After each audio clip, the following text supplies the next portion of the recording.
नमो बुद्धाय। सभी को मेरा नमो बुद्धाय। जय भीम। आज के क्लास में हम अ, जो सीखने जा रहे हैं उसके पहले जो हमने सीखा उसका हम थोड़ा रिवीजन करेंगे। तो इसके पहले जो क्लास हुआ तो उस क्लास में हमने इकारांत पुल्लिंग मुनि शब्द का जो डिक्लेंशन है, मतलब विभक्ति है, प्रथमा से सप्तमी तक वो हमने देखा। और उसके जो प्रत्यय जो है पटमा से सप्तमी तक वो प्रत्यय भी हमने देखे। और उस प्रत्यय के आधार पर हमने उसके एग्जाम्पल भी लिए। तो मुझे आशा है कि अकारांत शब्द के अलावा जो मैंने इकारांत शब्द जो आपको पढ़ाया है, उसकी विभक्ति पढ़ाई है, इसमें किसी को कोई शंका या दिक्कत, कोई कठिनाई नहीं होगी। ये मैं ऐसा मैं सोचता हूँ। तो अगर किसी को अगर कोई शंका है तो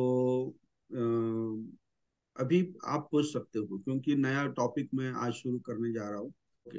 केदारनाथ पाटील, आपका कुछ क्वेश्चन था?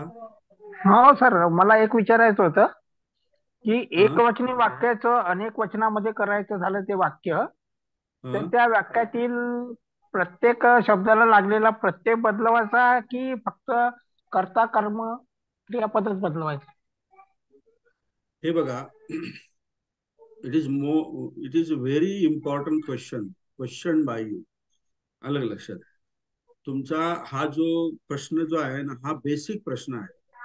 आणि रिगार्डिंग दिस, म्हणजे ह्या प्रश्नाच्या संदर्भामध्ये ये प्रश्न के विषय में मैंने बार बार फर्स्ट टाइम, मतलब प्रथम पुरुष क्रियापद सिखाने के वक्त से अभी तक मैंने बार बार आपको यही बताया है कि अगर वर्ब जो होता है, अगर वो पहले तो हम सेंटेंस में क्या देखते हैं, हम वर्ब वर्ब. को पकड़ते हैं, नहीं क्या?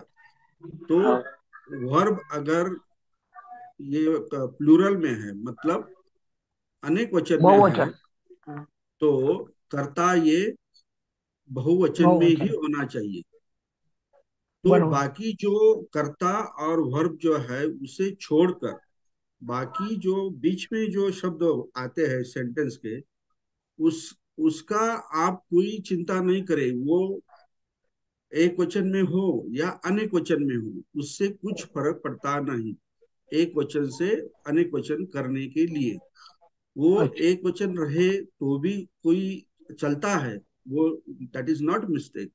और अनेक वचन किया तो भी चलता है, दैट इज नॉट मिस्टेक। परंतु जब आप उसका ट्रांसलेशन करेंगे तो उसका ट्रांसलेशन सही ढंग से करना चाहिए। मतलब अगर वो एक वचन में है तो आप एक वचन में ही उसका ट्रांसलेशन करना चाहिए। अगर वो अनेक वचन में है तो अनेक वचन में ही करना चाहिए। तो इसी तरह अगर मैं अभी उदाहरण के तौर पर देता हूं, अगर बालको विहारस्मा रथेन विहारस्मा रथेन गामं गच्छति, ये सेंटेंस है। आप सब लोग लिख लीजिए।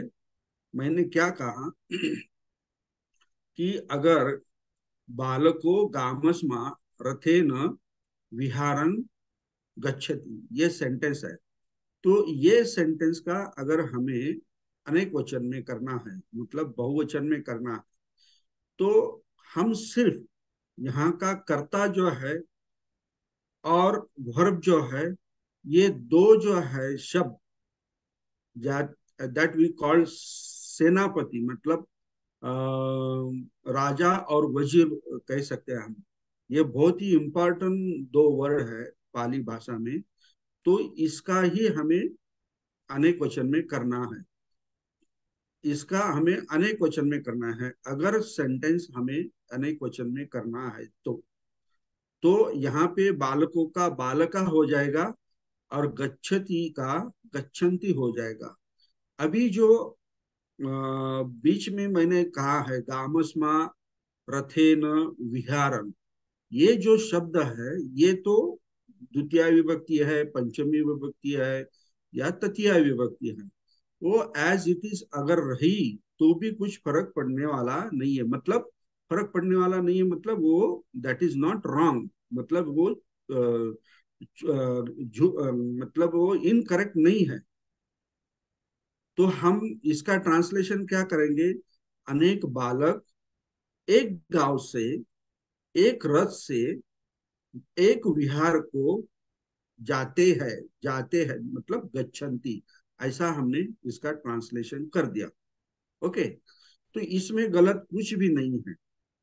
ये ग्रामेटिकली ये ट्रांसलेशन जो है ये बिल्कुल ठीक है। ओके, अगर हम बीच में के जो शब्द है जो पंचमी में है, द्वितीया में है और तृतीया में है, अगर इसको भी हम अनेक वचन करना चाहे तो आप कर सकते हो, इसमें कुछ गलत नहीं है। तो अगर किया तो वो सेंटेंस कैसा हो जाएगा? बालका गामे ही रथे ही विहारे, विहारे गच्छन्ति। अभी इस सेंटेंस में सब शब्द जो है सब अनेक वचन में है, तो ये भी कोई गलत नहीं है। लेकिन इसका ट्रांसलेशन आपको कैसा करना है? अनेक बालक अनेक गांवों से, अनेक रथों से, अनेक विहारों को जाते हैं, तो इसका ट्रांसलेशन ऐसा हो जाएगा। लेकिन अगर आपने सेंटेंस ऐसा बनाया, बालक बालका गामे गामे ही रथे ही विहारे गच्छति, तो मैंने क्या मिस्टेक किया यहाँ पे? मैंने गच्छन्ति चाहिए तो मैंने गच्छति बोला, क्योंकि मैंने कर्ता जो है वो अनेक वचन में कहा था, बालका कहा था। तो मेरा वर्ब जो है, क्रियापद जो है वो क्या चाहिए? वो अनेक वचन में, बहुवचन में ही चाहिए। तो ये जो बहुत ही इम्पोर्टेंट जो नियम है पाली में, तो वो आपको ध्यान में रखना है। तो मुझे अभी आशा है कि आपको समझ में आया सब। हेलो केदारनाथ अरे जी, हो हो. हा, वर जर एक वचनी असेल. ऐकू येते? कोण कोण एक वचने असेल? वर वर तर वर्ब, आपण ओके। हा हाँ हाँ करता एक वचनीच घेतो. हाँ हाँ आणि वर जर हाँ अनेक वचनी हाँ, असेल तर करता अनेक वचनी घेतो. व्हेरी गुड, बरोबर। एखादं वाक्य सांगू शकता? आणि वाक्य. मधले जे शब्द जे आहेत, वाक्यातले हा मधले शब्द आहेत त्याचंही सांगा, हा हा त्याबद्दलही बोललो मी। हा, बोला बोला। ते चेंज चेंज नाही होत ना ते. हा, तसं तर मला वाक्याने सांगता येणार सर. बर, पण मधले जे शब्द जे आहेत कर्ता आणि वर्ब हम्म. सोडून, अलग हा. लक्षात, हो. त्यामधील जे शब्द जे आहेत ते चेंज केले तरी चालतात आणि नाही केले तरी चालतात, चालतात. हे लक्षात हा. ठेवा। ओके, हो. फक्त ट्रान्सलेशन त्या पद्धतीने करायचं आहे। ओके, हा. हा, हो. ओके। हा, यथार्थ काय सूर्यकांत, हा बोला। जय भीम. जय भीम, नमोबुद्धाय. हा, ऍक्च्युली नवोदित आहे। ते मला म्हणजे समजलंय सर.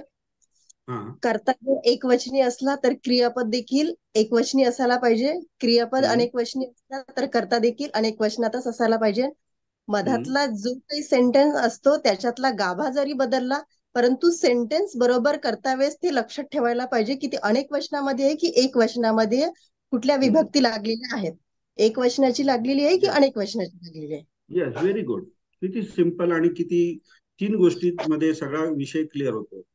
कर्ता थँक्यू. एक वचनात, वर्ब एक वचनात, बरोबर। आणि मधला बिलकुल. जो जो आहे मधले जे शब्द आहे, इट डिपेंड्स अपॉन अस, म्हणजे आपल्यावरती अवलंबून आहे ते की एक वचनामध्ये करायचे या अनेक वचनांमध्ये करायचे, पण ते ट्रान्सलेशन करताना मात्र त्याच पद्धतीने ट्रान्सलेशन झाले पाहिजे. ओके, जेटे साहेब थँक तुमचं काय म्हणणं आहे? Okay, thank you madam. सर, जय भीम सर. आपण हा खूप वेळा जी. सांगितलं सर, आणि हा महत्वाचा मुद्दा नोट म्हणून प्रत्येकाने लिहूनही घेतला असेल, की हम्म, एखादं जेव्हा वाक्य एकवचनात आहे तर आपण त्याचा आधी हम्म, क्रियापद बघतो, त्याचं वचन एकवचन आहे, आणि हा हम्म. एक राजा आणि दुसरा का आपण त्याचा कर्ता बघत असतो, तो एक प्रधान. वजीर, हे राजा आणि दोघांचं, वजीर समजा. हा राजा आणि बरोबर. वजीर, ह्या दोघांना हम्म, आपण जेव्हा वजन बदलतो, यांचे हे प्रत्यय बदलणार आहेत. अनेक वचनामध्ये एक वचनात असतील तर अनेक वचनात असतील, हे दोन म्हणजे हा महत्वाचा मुद्दा आपण सांगितलेला आहे. त्याच्यानंतर जे हम्म, उरलेले जे सैनिक आहेत ते तुम्ही हम्म. बदलू शकता त्याचं वचन, आणि नाही बदललं तरी त्या वाक्यामध्ये असा योग्य काही फरक पडत नाही, पण तुम्ही बदललं तर त्याप्रमाणे तुम्ही त्याचा अर्थ बदलू शकता. येस, अगदी एक साधं सिंपल. उदाहरण होतं सर. एक हा, बोला बोला. आपण मुनी बुद्धांग नमती असं म्हटलं तर याच्यामध्ये नमती हे क्रियापद आहे, त्याला ती हा, प्रत्यय लागलेला आहे, आणि काय म्हणतो आपण त्याला, एक वचनामध्ये आहे ते. त्याचं आपल्याला अनेक हा, वचन करायचं, त्याला ती अंती असं लागेल, तर त्याचं हा, नमंती होईल. आणि हा, मुनी हा करता आहे तर याचं अनेक हा. वचन मुनयो होईल, किंवा मुनी येस, होईल, दीर्घ मुनी होईल, हो, नीची बरोबर विलांटी वाढेल. हे असं बरोबर वाक्य बरोबर. होईल सर याचं. बाकी ॲज इट इज आहे. येस येस येस, बरोबर, correct correct, good, thank you sir. Thank you. कोण अजून सांगू शकतं जे तुम्हाला कळालेला आहे हा नियम? कोण सांगू शकतं? हा नियम अतिशय महत्वाचा आहे. अजून कोण बोलू शकतं? काही घाबरू नका, चुकलं तर मी आहे सांगायला. डोंट वरी. सुनीता ढोके, हा सांगा. हा सर, नमोबुद्धा, जय भीम सर. झाड जेबी मॅडम. सॉरी सर, मी जरा 10 मिनिटं लेट जॉईन झाले होते. हा, तरी हा नियम मागेही आपण सांगितलेला आहे बोलताना, हा, हा. आणि त्यात असं आहे की क्रियापद हे असेल तुमचा तर आवाज येत नाही मॅडम, आवाज येत कर्ता नाही व्यवस्थित. सुद्धा एकवचनी आवाज यायला आवाज पाहिजे. हॅलो, आता येतोय आवाज. का? हा, हॅलो. आता येतो. हा, बोला बोला, आता येतोय. हा. तर या नियमामध्ये क्रियापद जर एकवचनी असेल तर कर्ता सुद्धा एकवचनीच यायला पाहिजे, हा, आणि क्रियापद जर अनेकवचनी असेल तर कर्ता सुद्धा अनेकवचनीच यायला पाहिजे.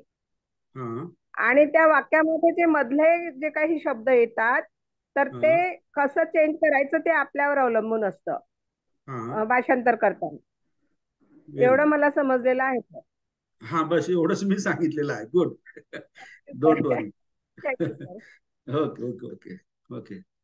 कोण अजून कोण सांगते? जागृती मॅडम.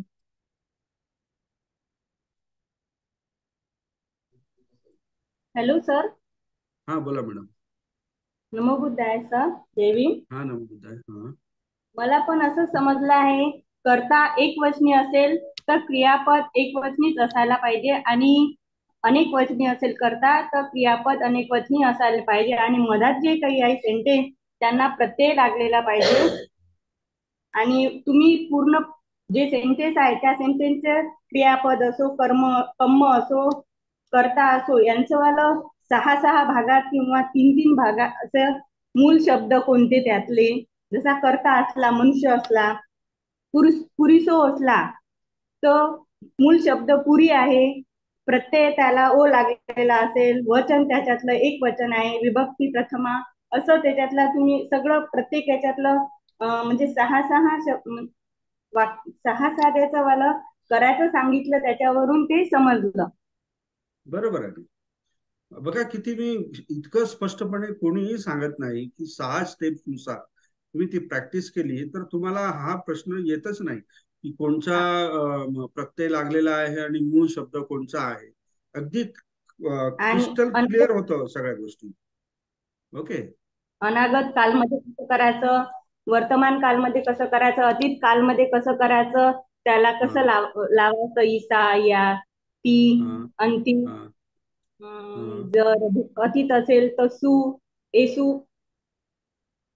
उ आहे, म्हणजे पूर्ण प्रत्यय लिहून दिलेले आहे, त्याच्यामुळे ते समजायला सोपी जाते. Okay okay okay okay. पण तुम्ही जे पुरीसो जो म्हटला ना, तो पुरीसो मध्ये पुरी हा मूळ शब्द नाहीये. पुरीस शब्द मूळ आहे आणि ओ हा प्रत्यय आहे. सांगताना तुमचा एखाद्या वेळेस मिस्टेक झाली असेल, पण पुरी पुरी ओके. नाही नाही, पुरीसो हा म्हणजे जसं आता प्रत्येक आता एक वाक्य होतं ना, पुरीसो पुत्तेन सह दीपं धावंती. तर हा, त्यातला कर्ता जो कर्ता हा आहे ना, मूळ शब्द पुरी आहे असं म्हणण्याचा अर्थ होता माझावाला. No no no no no, मूळ शब्द पुरीसो मध्ये मूळ शब्द पुरीस आहे म्हणजे पुरुष, आणि पुरी, ओ हा त्याला प्रत्यय लागलेला आहे. हा आता पुरीच आहे. ओ हा प्रत्यय आहेत हे तुम्हाला माहित पाहिजे. म्हणजे बुद्ध शब्दाचे जे प्रत्यय जे आहेत ते हम्म तुम्ही हम्म. जर पाठ असले तर तुम्ही ओ, आ, अंग, ए असं म्हणणार. तर मग हा. पुरीसो म्हणतो आहोत आपण, तर त्याला प्रत्यय ओ लागलेला आहे. तो जर काढला तर राहिलेला शब्द पुरीस येतो ना, पुरी. हो सर, सॉरी मूळ सर, शब्द. पुरी. हा, तर तो पुरी नाहीये. तर अशा पद्धतीने तुम्ही मूळ शब्द शोधा आणि प्रत्यय पण शोधा. अलग लक्षात. हो म्हणजे हो प्रत्यय जे आहेत ते पाठ झाल्यानंतर मग तुमच्या लक्षात येतं की या ठिकाणी हे काय आहे, प्रत्यय आहे, आणि ते बाजूला काढलं म्हणजे मूळ पुरुष आपला मूळ शब्द तुम्हाला कळतो. ओके. हो सर. हा, गोडबोले मॅडम.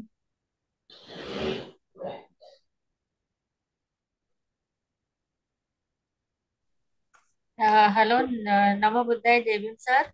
हा, जयवीर. ते आपण हे सांगितलेलं आहे की कर्ता जर एकवचनी असेल तर क्रियापद एकवचनीच यायला पाहिजे, आणि क्रियापद जर अनेक वचनी असेल तर हे कर्ता सुद्धा आपल्याला म्हणजे अनेक वचनच लागेल.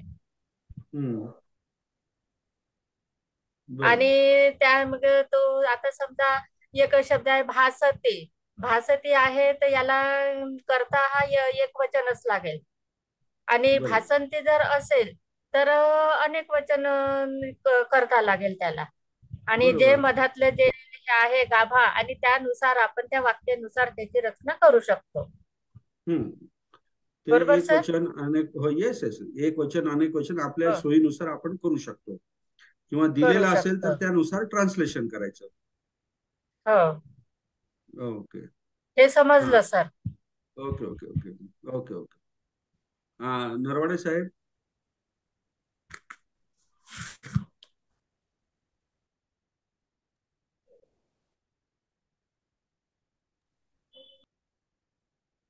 हॅलो. हा, नरवाडे सर. साहेब. हा, बोला बोला.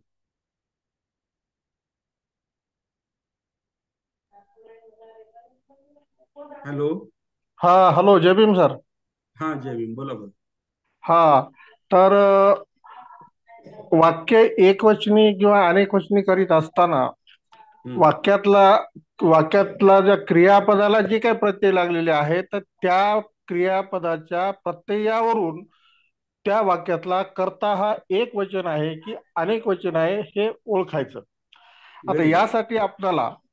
हा. यासाठी आपणाला वर्तमान काळ, भविष्यकाळ आणि भूतकाळाचे जे काही आपण प्रत्यय लिहून घेतलेले आहेत आणि आपण हम्म, दिलेले आहेत हे हम्म, अगोदर लक्षात घेणं महत्वाचं आहे. जर ती बरोबर. असेल तर एक वचन आणि अंती असेल तर अनेक वचन. मग हे अनेक ओके. वचन आल्याच्या नंतर त्याच्यासोबत येणारा कर्ता हा सुद्धा एकवचनी क्रियापद असलं एकवचनी, अनेक वचनी क्रियापद असेल तर अनेक वचनी. एवढं साधं आणि सोपं तुम्ही आम्हाला सांगितलेलं आहे, अतिशय सुंदर. त्याच्यामुळं हे मध्ये मध्ये आपण बाकी म्हणजे चर्चा करू लागल्यामुळे ते लक्षातून तो चाललंय काही जणांच्या. तर म्हणजे subject changes according to the verb. Yes. वर्बनुसार सब्जेक्ट चेंजेस होत असतो. मग त्यामधला जो कर्म आहे तो कधी काही एक वचन असू शकतो, कधी अनेक वचन असू शकतो. बरोबर. कर्मावरून त्या वाक्याचा वाक्यरचना चुकली असं होऊ शकत नाही. वाक्याची वाक्यरचना कर्ता आणि क्रियापदावरच अवलंबून आहे, त्याचं भाषांतर सुद्धा त्याच्यावरच अवलंबून आहे. एवढंच मला सांगायचं आहे sir. Very nice explain sir. Very धन्यवाद नाईस. सर. ठीक आहे.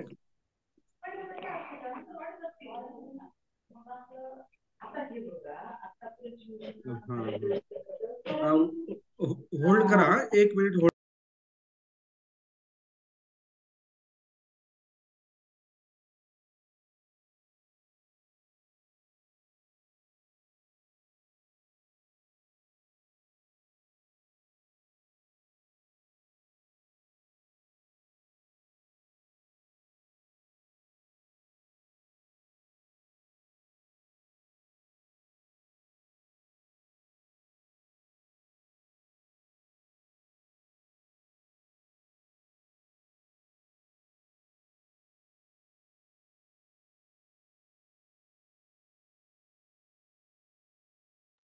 ओके, मी आता स्क्रीन शेअर करतो आणि तुम्हाला नवीन जो शब्द आहे, जसा आपण इकारांत शब्द शिकलो तसा आता आपण उकारांत शब्द शिकणार आहोत.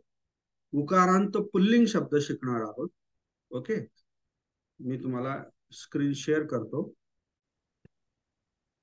उकारांत शब्द आपण या ठिकाणी भिक्खू शब्द घेणार आहोत.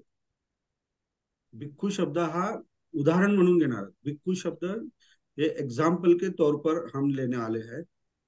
उकारांत शब्द भिक्खू. इसके पहले हमने हेलो सर, आतापर्यंत आमच्याकडे नेटच नव्हतं सर. म्हणजे 4 वाजायच्या आधीपासून आम्ही कनेक्ट होऊन बसलोय क्लासला. मग आतापर्यंत जे काही झालं ते थोडं शॉर्टकट मध्ये एकदा सांगाल, म्हणजे लिहून घेता येईल. मॅडम, आता it is not my fault. आलं लक्षात? असा जर प्रॉब्लेम सगळ्यांचा जर असेल तर मला पुढे जाणं शक्य नाही.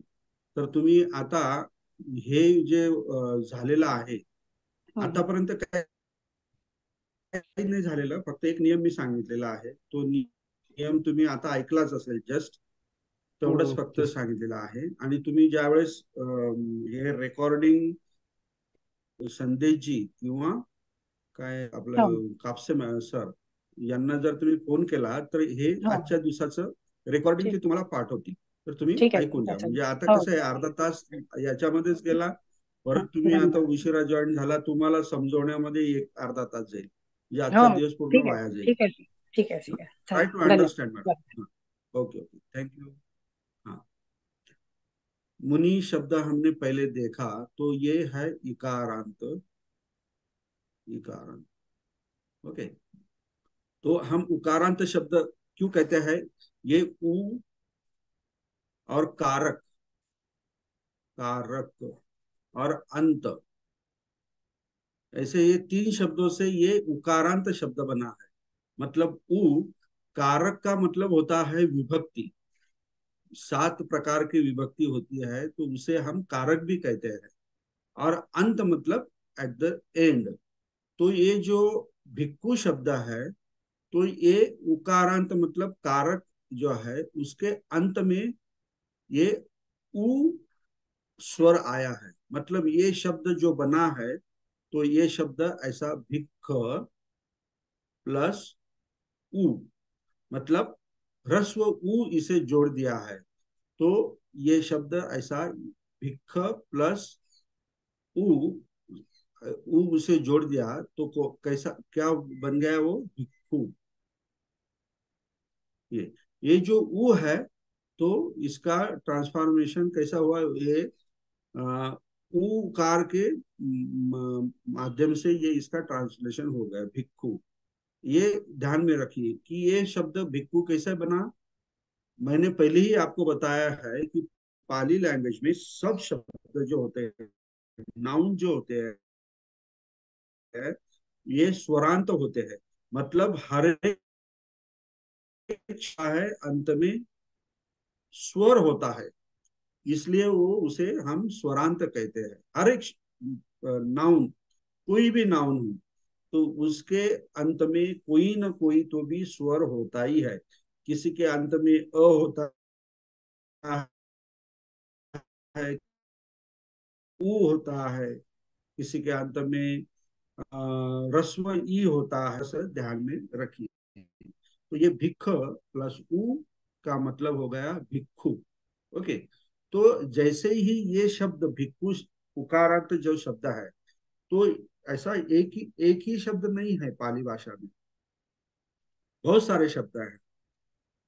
तो वो बहुत सारे शब्द जो है हम जब देखेंगे उसे, उसके एग्जाम्पल मैं यहाँ पे नीचे देता हूँ.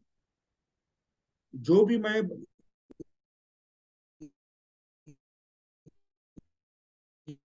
इस स्क्रीन पे लिखता हूँ व्हाइट बोर्ड पे, ताकि आपको बाद में कोई कंफ्यूजन या कठिनाई नहीं हो. ओके, अभी भिक्खू जैसे बहुत सारे शब्द है. उदाहरण के तौर पर सेतु शब्द होता है. ये सेतु भी कैसा हो गया है? सेतु मतलब सेत प्लस ऊ। ओके, तो ये ऊ का ये यहाँ पे सेतु हो गया। सेतु का मतलब होता है क्या? ब्रिज, मतलब पुल। ओके, पुल, सेतु है। और अ, उच्छु है। उच्छु, उच्छु का मतलब होता है गन्ना, मतलब ऊस। ऊस या ईख, ईख होता है। ओके, सिंधु शब्द है। सिंधु, सिंधु ये शब्द तो हमने सुना है, तो ये भी उकारांत शब्द है। और कौन सा है? ह्रस्व उकारांत शब्द है, क्योंकि ये उकार जो है, ये उकार क्या है? ह्रस्व उकार है, इसलिए ह्रस्व उकारांत शब्द है। ओके, सिंधु का मतलब क्या होता है? समुद्र होता है, मतलब पानी जिसमें ज्यादा होता है, समुद्र होता है। वैसे ही सत्तु शब्द है। सत्तु, तो इसका मतलब होता है शत्रु। सत्तु ये भी उकारांत शब्द है। और मेरू, मेरू इसका मतलब होता है पहाड़। मेरू पर्वत आप सब जानते हो। मेरू पर्वत, पर्वत, मेरू मतलब पहाड़। ओके, भानु शब्द है। भानु, भानु शब्द है, तो भानु का मतलब होता है सूर्य। तो ये सब भानु, सेतु, उच्छु, सिंधु, मेरू, सत्थु, ये सब उकारांत ह्रस्व शब्द है। उकारांत ह्रस्व शब्द है। तो इनके जो प्रत्यय है विभक्ति में, तो वो क्या होंगे, ये हमें अभी सीखना है। तो मैं आपको यहाँ पे याद दिला दूं कि हमने मुनि शब्द की जो प्रत्यय देखे थे, तो क्या देखे थे, कैसे देखे थे? मैं अभी ये प्रथमा, द्वितीया, तृतीया, चतुर्थी, पंचमी, छठी और सप्तमी, ऐसा मैंने लिख दिया। तो मुनि के क्या थे? जैसा शब्द है वैसा ही प्रथमा एक वचन में हमें उसको लेना है, और अनेक वचन में उसका क्या होगा? मुनि होगा, लेकिन कौन सा? दीर्घ, और मुनयो होगा। ओके, मुनयो होगा। तो उसी तरह, इसी तरह समझने की कोशिश करिए। ये यहाँ पे मैं एक वचन और बहुवचन लिख रहा हूँ। उसी तरह भिक्खु जो शब्द है, इसके भी प्रथमा विभक्ति में इसी तरह उसके प्रत्यय होंगे। तो जैसे ही यहाँ एक वचन में प्रथमा विभक्ति का मैंने डैश लिखा, मतलब जैसा शब्द है वैसा ही लिखना है, तो हम यहाँ पे भी भिक्खु प्रथमा विभक्ति में लिख देंगे। ये हो गया कर्ता।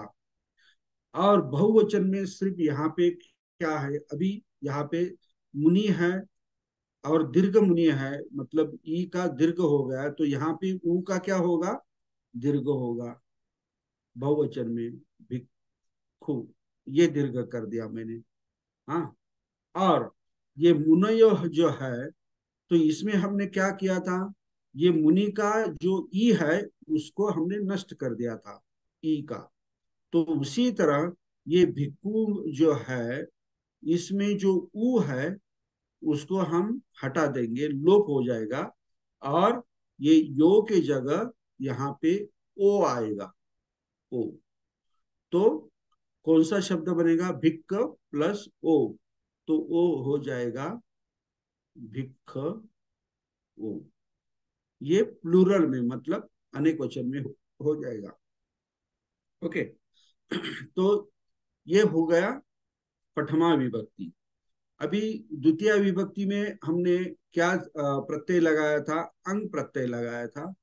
और जो प्रथमा विभक्ति जो है वो जैसी थी वैसे यहाँ मुनि शब्द के लिए गई।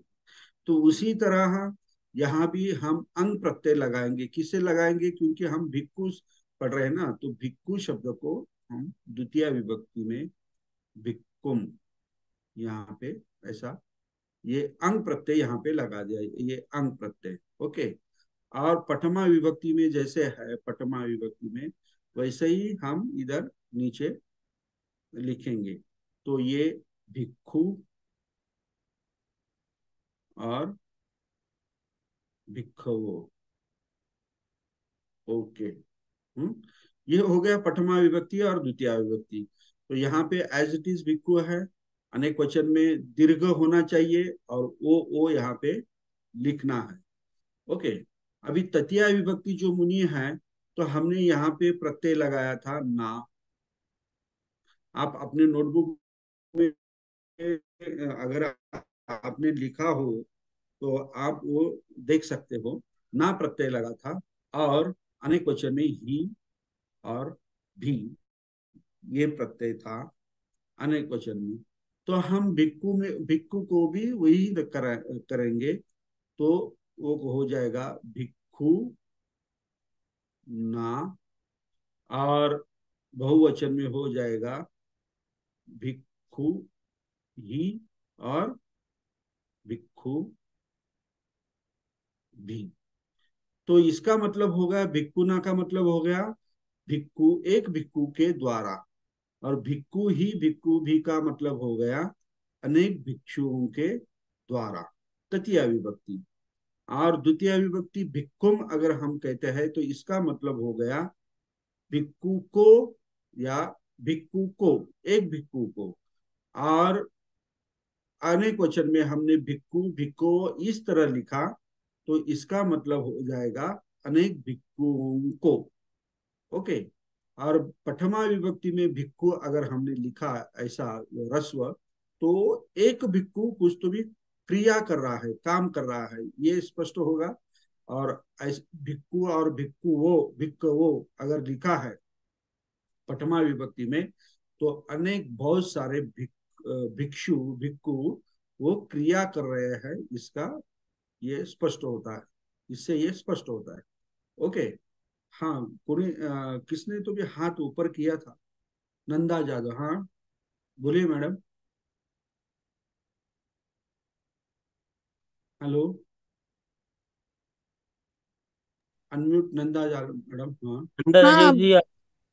हाँ सर, जय भीम सर। हाँ हाँ, हाँ भिक्खू दीर्घ उकार येईल ना अनेक वचनात? हाँ हाँ हाँ हाँ, इथे अनेक वचनामध्ये दीर्घ। ओके ओके, हे सांगायचं होतं तुम्हाला। हो सर. ओके ओके, गुड, म्हणजे तुमचं लक्ष आहे, माझे चूक होते त्याच्याकडे लक्ष आहे। Good, okay, thank you. थँक्यू. हाँ, नेक्स्ट। आता इथे चतुर्थी विभक्ति में हमने देखे थे। हाँ, अभी संघमित्रा मैडम बोलिए। सर संघम, हाँ सर तिथे आपण जे ही आहे ना तिथे भिक्खू लिहिलं सर बहुवचन मध्ये, हाँ द्वितीयामध्ये हाँ, ख लिहिलं, भिक्क नाही लिहिलं सर, अरे भिक्खू लिहिलं. हे हा, हाँ तिथे क पाहिजे ये होतं ना सर, भिक. तो आप लिख लेना, थोड़ा बहुत सारा इधर उधर हो जाता है ना, आप तुम्ही लिहून घ्यायचं। ओके, हा लिहिलं सर, मी लिहिलं हाँ सर. लिहिलं ना, आणि ओके ओके। एकवचन मध्ये स्मॉल राहणार आणि बहुवचन मध्ये मोठा ऊ होणार, हे लक्षात आलं सर. हाँ, हा नियम परत हा लिहून घ्या, note down on your notebook, तुमच्या नोटबुक मध्ये लिहून घ्या। एक वचनामध्ये सगळे शब्द जे आहेत ते ह्रस्व असतात, म्हणजे छोटे, उकार आणि वेलांटी, आणि बहुवचनामध्ये सगळे शब्द जे आहेत त्याचा उकार आणि वेलांटी हे दीर्घ असतात। हा नियम परत लिहून घ्या, आताच्या आता लिहून घ्या, आणि परत मला हा प्रश्न विचारू नका की हे असतं का ते असतं।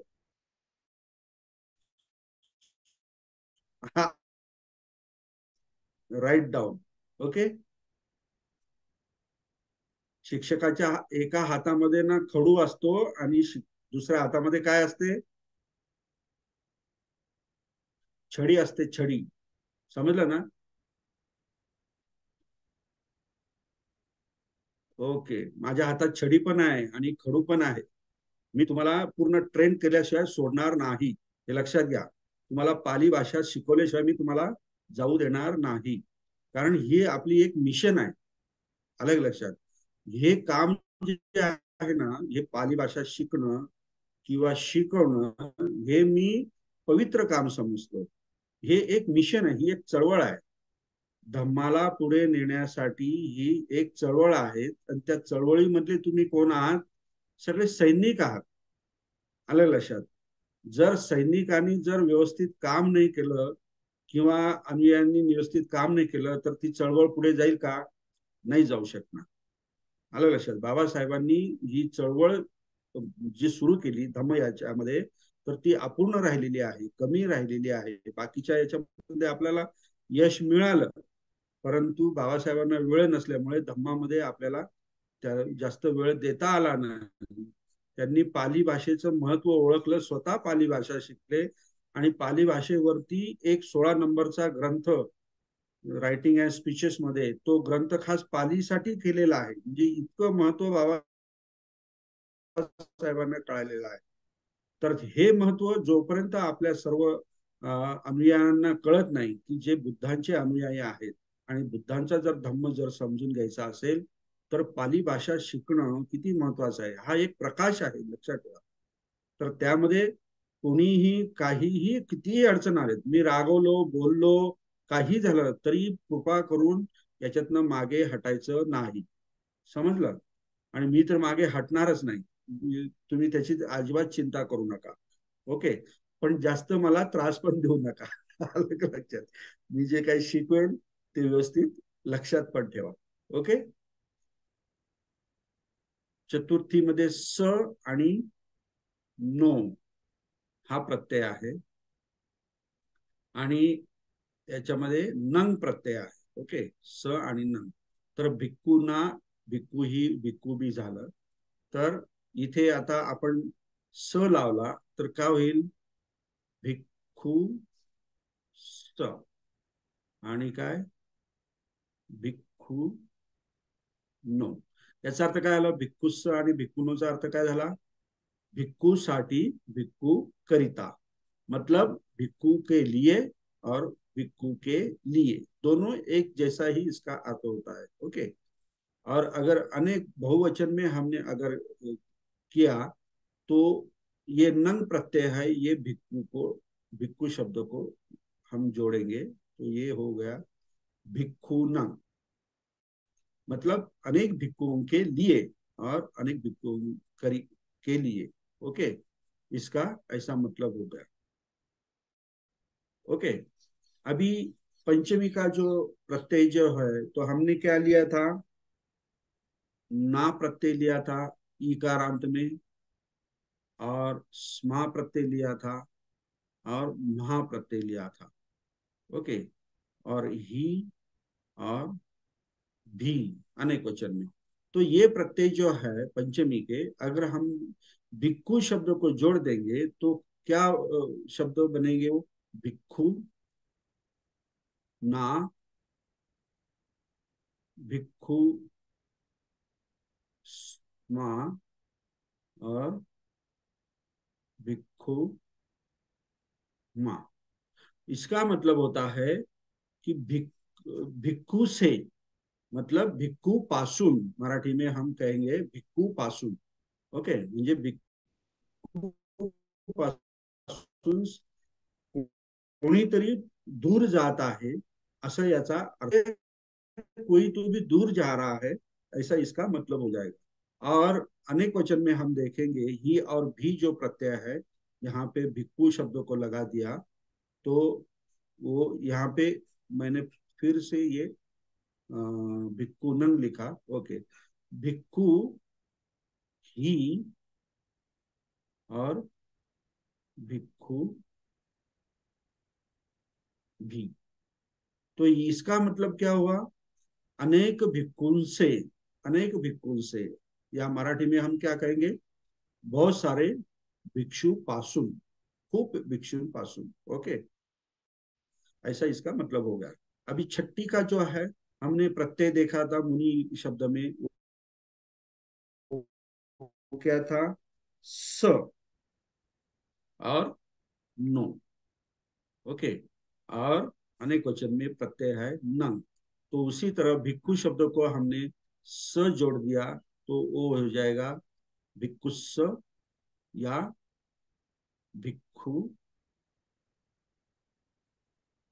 नो। ओके। और अनेक वचन में क्या हो जाएगा? भिक्खु न। ये दीर्घ। ओके। तो इसका मतलब हो गया भिक्खु का, भिक्खु की, भिक्खु के। एक भिक्खु के सब, ये एक वचन में है ना। और अगर भिक्खु नंग कहा गया छठी में, तो इसका मतलब हो जाएगा अनेक भिक्खुओं के, अनेक भिक्खुओं की, अनेक भिक्खुओं का। ऐसा इसका मतलब हो जाएगा भिक्खु नंग। ओके। और भानु, सॉरी, सप्तमी, सप्तमी शब्द हम ये करेंगे तो इसका सप्तमी शब्द जो है इसके क्या प्रत्यय है? इसके क्या प्रत्यय है?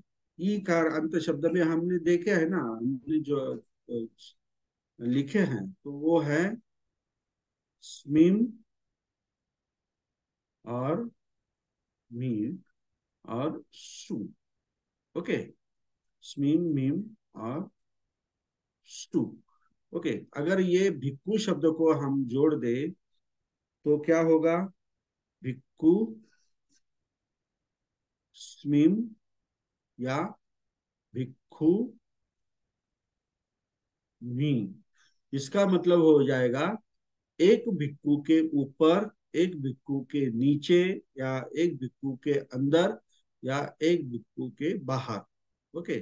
और सु प्रत्यय अगर लगा दिया भिक्खु को तो क्या हो जाएगा? भिक्खु सु। ये दीर्घ, ये भिक्खुसु दीर्घ उ का। और हम यहाँ पे भिक्खुसु ह्रस्व भी लिख सकते हैं। भिक्खु सु, ये दोनों यहाँ पे चलते हैं, मतलब ग्रांटेड।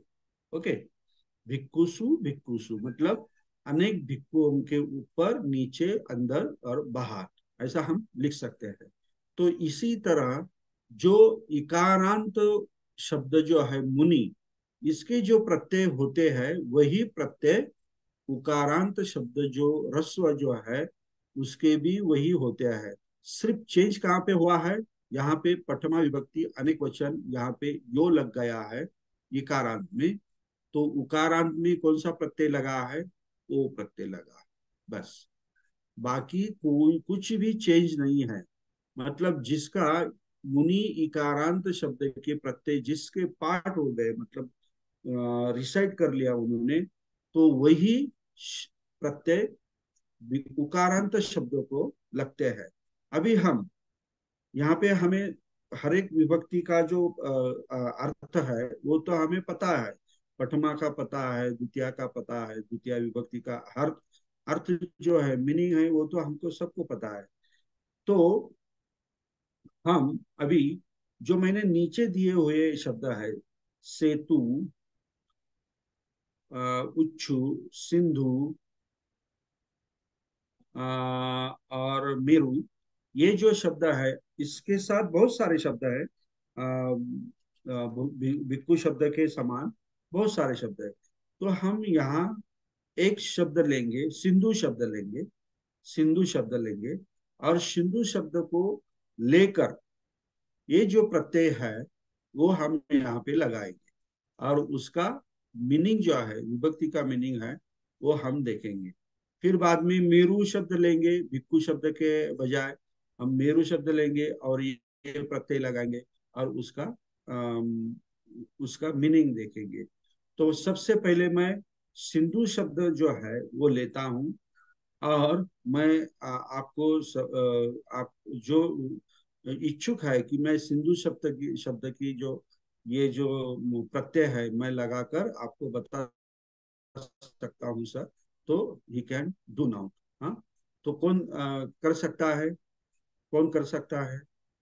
यथार्थ, सूर्यकांत और Sanghamitra, Madhuri madam. Okay okay. Hello हाँ जयभीम सर. हाँ हाँ, अ, यथार्थ, हाँ बोलिए बोलिए। हाँ याच्यामध्ये प्रथम विभक्तीमध्ये हाँ सिंध ह्या शब्दाला उ लावून सिंधू होईल एक वचन. हाँ हाँ हाँ। बहुवचनामध्ये सिंध ह्या शब्दाला मोठा उ लावून सिंधू होईल आणि no no no no no, त्याच्यामध्ये तुम्ही असं म्हणू नका. सिंध शब्दाला ऊ लावून तो शब्द सिंधू होतो असं म्हणू नका. अच्छा त्याला ठीक आहे, मी ऑलरेडी डायरेक्ट. हा डायरेक्ट हा सिंधू शब्दच आहे. फक्त हा अच्छा ठीक सिंधू आहे, शब्द कसा बनला, हा ते सांगा. उकारांत तो का आहे हे समजवण्यासाठी मी तुम्हाला फक्त ती कोड करून दाखवतो. But okay as sir. A whole Sindhu हा शब्द म्हणजे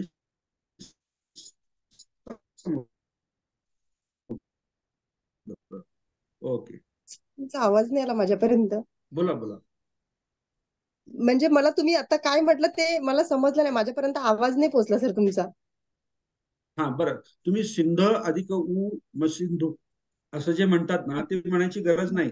तो शब्द सिंधू आहे, उकारांत शब्द आहे. तो डायरेक्ट अच्छा तुम्ही ठीक. बोला. हा, हा ओके. बहुवचनामध्ये सिंधू आणि उला नष्ट करून ओ लागेल सिंधव. सर बरोबर आहे का? व्हेरी सिंधव. नाईस. बस बस बस. जमला जमला. गुड. Yes yes. द्वितीय सिंध हो, करेक्ट. त्याचा दुसऱ्या अर्थही याच्या सांगा. प्रथमा अ, विभक्तीचा अर्थही सांगा. अनेक अनेक समुद्र अनेक वचनामध्ये हा म्हणजेच करता असा. करता आणि हे काय एक आहे? प्रथमा वचनामध्ये विभक्ती. एक वचनामध्ये समुद्र. हा ओके ओके ओके. हा त्याच्यानंतर हा. द्वितीय म्हणजे सर्व सांगू सर? सर्व सांगू ना बरं सर? ठीक आहे, नका सांगू. दुसऱ्याला ठीक आहे. चान्स द्या आपण. हा हा हा बिलकुल, हा. म्हणूनच. नंदा जाधव मॅडम. हा, द्वितीय विभक्ती Nanda Jadhav.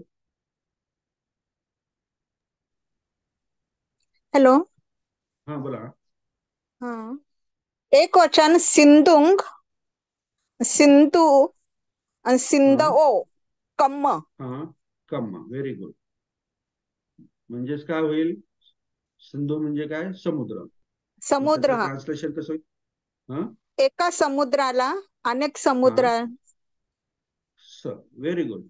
Correct correct. Good. हा. करुणा मॅडम, तृतीय विभक्ती. तृतीय विभक्ती. तृतीय विभक्ती एक वचन मध्ये सिंधू आणि अनेक वचन मध्ये सिंधू मोठा उकार आणि हम्म. नाही सर थांबा. सिंध मध्ये सिंधुना एक वचन मध्ये तृतीय हा विभक्ती. हा तृतीय तृतीय विभक्तीपासून विभक्ती. सांग. हा, तृतीय विभक्ती सिंधुना व्हेरी गुड. हा आणि अनेक वचन मध्ये सिंधू ही मोठा उकार मोठा सिंधू ही आणि एक दुसरा प्रत्यय सिंधू भी. तो पण उकार मोठा बरोबर बहुवचन मध्ये. बरोबर. आणि काय अर्थ झाला? अर्थ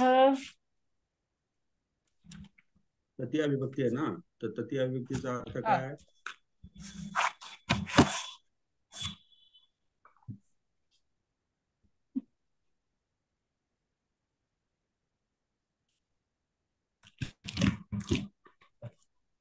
तृतीय विभक्तीच्या च्या द्वारे किंवा च्या मार्फत अनेक वचन मध्ये सिंधूने म्हणजे समुद्रामार्फत असं येईल का सर? असं येईल का म्हणजे तुम्हाला समुद्रामार्फत. खात्री नाही का? समुद्रामार्फत हा, एक वचन मध्ये. बरोबर. किंवा समुद्रातून नो नो नो, किंवा समुद्रातून कसं होईल? तृतीय विभक्ती समुद्राद्वारे विभक्तीचा अर्थ काय लिहिलाय तुम्ही? च्याद्वारे आणि च्या मार्फत. मग तुम्ही तून का म्हटलात?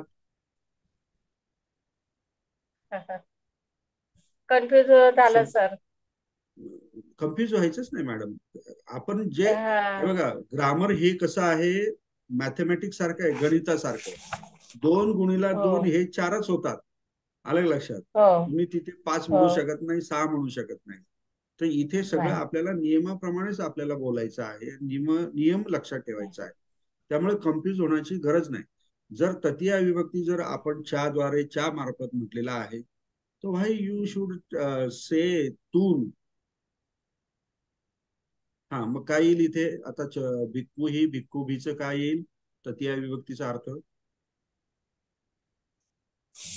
तृतीय विभक्तीचा भिक्खूस एकवचन, भिक्खून, भिक्खूनो. आणि हे तृतीय विभक्तीचं विचारतो मी अनेक वचनाचा अर्थ. भिक्खू ही भिक्खू भी.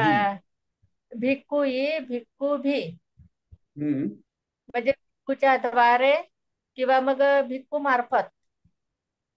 एक भिक्खू का अनेक भिक्खू मार्फत? अनेक बहुवचन मग मध्ये बोला ना अनेक तसं. भिक्खू. सॉरी सर, अनेक भिक्खूंच्या द्वारे किंवा अनेक भिक्खूंच्या मार्फत.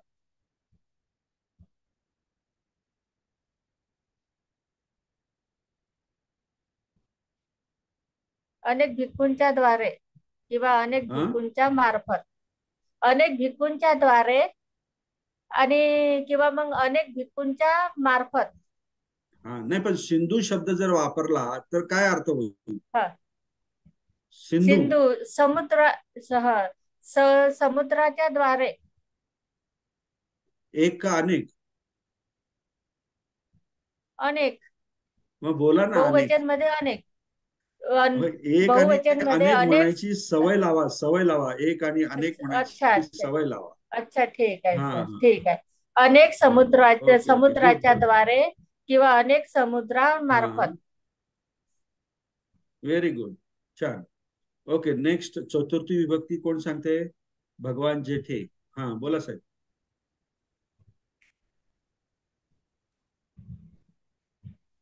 चतुर्थी विभक्ती. हा सर, जयभीम सर. शब्द दिलेला आहे सिंधू, त्याची चतुर्थी विभक्तीमध्ये 2 प्रत्यय लागतात. तर सिंधुस आणि सिंधुनो हा एक वचनात राहील. याचा अर्थ असा होईल समुद्राकरिता, एका समुद्राकरिता. बरोबर. आणि याचं अनेक वचन याला नंग प्रत्यय लागेल आणि सिंधू नंग होईल. आणि याच्यामध्ये याचा अनेक समुद्राकरिता असा याचा अर्थ होईल. Good good, very nice, thank you. Thank you sir. Next पुढे विशाखा. विशाखा मॅडम, बोला बोला बोला. विशाखा मॅडम बोला, अनम्यूट. अरे, अनम्यूट व्हायचं. पंचमी विभक्ती. सिंधुना, सिंधुस्मा अँड सिंधू म्हा. तर समुद्रापासून किंवा समुद्राहून म्हणजे एक समुद्र. आणि बहुवचन मध्ये सिंधू ही आणि सिंधू भी. अनेक हे तुम्ही वापराच. बोला. आणि सिंधूचा उकार मोठा. तर अनेक समुद्रांपासून किंवा अनेक समुद्रांहून. बरोबर, करेक्ट. ठीक आहे का सर? यस. छठी विभक्ती. Thank you sir. गुड गुड, छान छान. छठी विभक्ती नरवाडे साहेब बोला. बोला. छठी विभक्ती. बोला ना. हा सर, छठी विभक्ती. तर स हा प्रत्यय आहे आणि ना हा प्रत्यय आहे. तर सिंधू स आणि सिंधू ना. त्याच्यानंतर अनेक वचनामध्ये सिंधू मी. तर सिंधूचा म्हणजे ची चे अशा प्रकारे त्याचा अर्थ आपल्याला घेता येईल.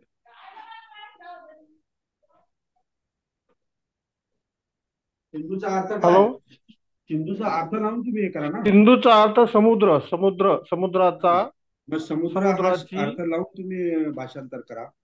हो सर. सिंधू संघ आणि सिंधूना एकवचनामध्ये एका समुद्रास किंवा एका समुद्राचा, एका समुद्राची आणि एका समुद्राचे. हा असं. आणि बहुवचन मध्ये? बहुवचन मध्ये सिंधूना. सिंधू म्हणजे समुद्राचा. नाही, प्रत्येक काही ना येईल का? हा ना, सिंधूंना. तुम्ही लिहून घेतले नाही का? हे मी जे लिहून दिलेले प्रत्यय जे आहे ते तुमच्या समोर नाही आहेत का? पुस्तक पण नाहीये? सर ते लिहून नाही घेतला सर. लिहून घ्या. मी असं किती वेळा, 2-3 वेळा सांगितलं तुम्हाला की हे लिहून घ्या. नाही, ते विसरलो. ते नाच छट्टीचा राहिला. सांगा सर, मी सांगतो. सिंधूला प्रत्यय आणि प्रत्यय सांगा सर प्लीज.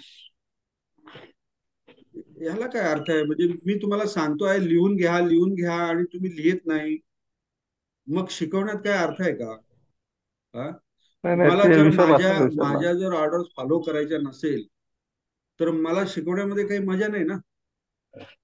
नाही आहे सर, ते विसरलं कसं? तुम्ही ऐकलं माझं बोललेलं की तुम्ही लिहून घ्या असं सर म्हणतायत. मी ते सप्तमीचं सांगणार होतो सर. सप्तमीचं सांगतो सर, ऐका.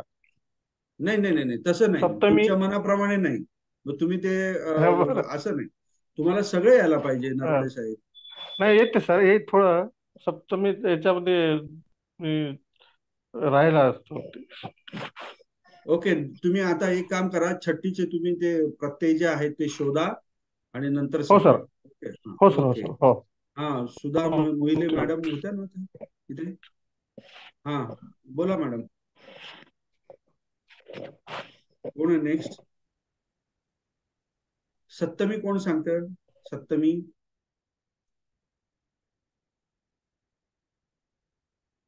सांगा, बोला फटाफट. कोण आहे नेक्स्ट? कोण आहे? सुनीता मैम आप अनम्यूट कीजिए अपने आप को. आशा माने, सुनीता ढोके हात वर केलाय, बोलत का नाही? तुम्ही अनम्यूट करा ना त्यांना. सर अनम्यूट केलेला आहे मी सध्या. करा. हा, बोला आशा माने. जय भीम सर, सर्वांना जय भीम. सप्तमी आहे सिंधुस्मी एक वचन. बरोबर. समुद्राच्या आत, समुद्राच्या बाहेर, समुद्राच्या वर, समुद्राच्या खाली. Very good. आणि बहुवचन मध्ये आहे सिंधुसी. त्याचा अर्थ आहे समुद्रांच्या वर, समुद्रांच्या खाली, समुद्रांच्या आत किंवा समुद्रांच्या खाली, वर, बाहेर. Very good. बर, ठीक आहे. गुड. असं क्लिअर पाहिजे. ओके. थँक्यू. हा, शब्द आहे ना सेतू, त्याचं मी प्रथमावी विभक्ती पासून सप्तमी पर्यंत सांगू का? हा, बरं, सांगा. सेतू शब्द आहे सेतू. सेतूचा अर्थ आहे पूल. प्रथमाविभक्ती एक वचन. सेतू म्हणजे पूल आणि अनेक वचन सेतू किंवा सेतुओ म्हणजेच अनेक पूल. असं सेतू असं म्हणताय का तुम्ही? सेतुओ. सेतुओ नाही, सेतुओ कसं येणार? हे हा ऊ मी इथं काढून टाकायला सांगितलंय ना. सेतओ येईल. सेतओ. सॉरी. जसं भिक्खवो झाला ना, भिक्खवो, तसं सेतवो भिक्खूचा. माझा स्क्रीन दिसतोय ना तुम्हाला? हो सर. हा, ओके. विभक्ती एक वचन सेतू, अर्थ पुलास किंवा पुलाला. अनेक वचन सेंतू किंवा सेंतवो म्हणजेच फुलांना किंवा फुलांना सेंत वो काय म्हणताय तुम्ही? सेंत वो सेंतू आणि सेतो अनेक वचनामध्ये? अनेक वचन सेंतू दीर्घ उ आणि सेतो. अहो मॅडम, सेंतू कुठे म्हटलेलं आहे? मी एक वचनामध्ये सेंतू आहे, अनेक वचनामध्ये कुठे सेंतू आहे? आणि नुसता सेतो सेतू आहे, दीर्घ उकार. आणि सेतो. भिक्कव भिक्कव शब्दाचे मी जे बोर्डवर लिहून दाखवले ते बघितले नाही का तुम्ही? लिहिले नाही का? त्याचप्रमाणे ते करायचंय तुम्हाला सेतूचा. हो, सेंतू एक वचन, सेतू आणि सेतो अनेक वचन म्हणजे फुलांना. तृतीय विभक्ती सेतू एक वचन, सेतूना म्हणजे फुलाने आणि अनेक वचन सेतूही किंवा सेतुभी फुलांनी. चतुर्थ विभक्ती एक वचन सेतुस किंवा सेतू म्हणजे फुलांसाठी किंवा फुलांकरिता, फुलासाठी किंवा फुलाकरिता. बहुवचन सेतूनंग अर्थ आहे फुलांकरिता किंवा फुलांसाठी. पंचमी एक वचन सेतुना किंवा सेतुस्मा किंवा सेतुहा अर्थ आहे फुलांचा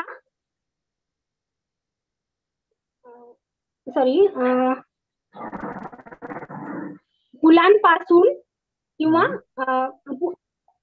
फुलापासून. आणि अनेक वचन आहे सेतुही आणि सेतुभी. त्याचा अर्थ फुलांपासून म्हणजेच अनेक फुलांपासून. छठी एक वचन सेतुस सेतुनो अर्थ आहे फुलाचा किंवा फुलाचा. आणि अनेक वचन आहे सेतुण म्हणजेच फुलांचा. सप्तमी आहे एक वचन सेतुस्मी सेतुस्मी सेतुम्ही अर्थ आहे फुलावर, फुलाखाली, फुलामध्ये आतमध्ये किंवा फुलाबाहेर. अनेक वचन आहे सेतुसु अर्थ आहे फुलांमध्ये, फुलांवर, फुलांखाली, फुलांबाहेर. Okay, very nice, good, very nice, very nice, thank you, very nice. अच्छा, इसी तरह अलग अलग शब्द लेकर हम ये विभक्ति जो है वो विभक्ति चलाएंगे. तो अभी हमने यहाँ पे अकारांत शब्द सीखा. अकारांत वो हमने बुद्ध शब्द लिया, तो उसके जो विभक्ति है प्रथमा, द्वितीया वगैरह वगैरह ये हमने देखा. दूसरा शब्द हमने देखा इकारांत शब्द देखा. इकारांत तो वो शब्द हमने मुनि शब्द लिया, उसके भी विभक्ति के जो प्रत्यय है वो हमने देखे. और तीसरा हमने उकारांत, उकारांत शब्द देखा. वो क्या था? भिक्खु शब्द था. ओके, भिक्खु शब्द था. तो मैं अभी एक वाक्य आपको दे रहा हूं, तो उसका ट्रांसलेशन आपको करना है. ओके, अभी मैं यहाँ पे लिखता हूं नरो मुनिम, नरो मुनिम, नरो मुनिम उच्छु, नरो मुनिम उच्छु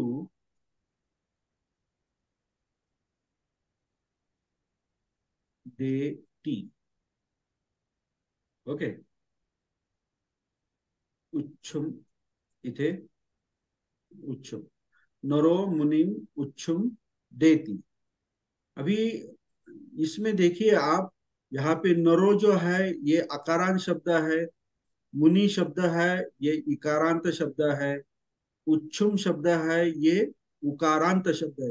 ये बहुत ही महत्वपूर्ण मैंने उदाहरण दिया है। अभी तक हमने जो भी सीखा उसका अभी हमको उपयोग करना है, मतलब प्रैक्टिकल करना है।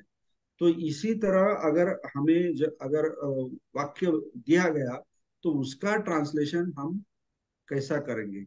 ओके, तो नरो मुनिम उच्छुम देती। ओके,